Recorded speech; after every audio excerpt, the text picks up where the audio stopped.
आमर गाँव हांडी चोपा ने तमर मंजित भाई 3 वर्ष लगातार हांडी चोपी करे पूरा रेकर्ड कर दीजिए। ई कथाटा केते दूर तक सत है कि मिछ है जे फुल वीडियो देखले सुना जानबो। पहला तो पले एसी मोर हीरो हीरालाल बेटा हांडी चोपा लगी फिर ताके कांता उठे सी जे आग के तो जो थी सीना आर पच गिरने सी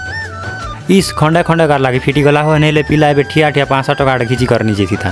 तापर पले सी राज भाई द्वारा भी नहीं काम दे जे विकास गुरु पले हांडी चोपा लगी विकास गुरु द्वारा भी नहीं काम दे तो मनर द्वारा नहीं काम दे बोल से से हांडी चोपा रे मके विभाग ने बाके पड़सी दम धरो आड़े खोबनी किंद्रा हो मुड़ किंद्रा से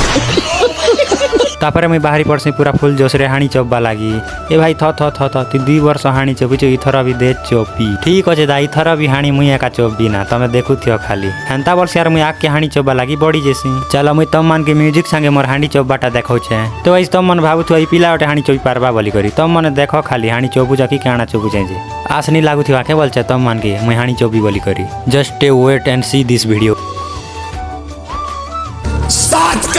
खाली गाइस तमर मंजित भाई 3 वर्ष लगातार हांडी चोपी पर पूरा रेकर्ड कर दीजिए। 3 वर्ष लगातार मैं हांडी चोपी जे मके बहुत खुश लागुची कारण तुम माने भी हांडी चोपा गेम खेली बेले कमेंट करो। जदि वीडियोटा भल लागला बेले like and share follow subscribe करवाटा नहीं भूलबे। धन्यवाद।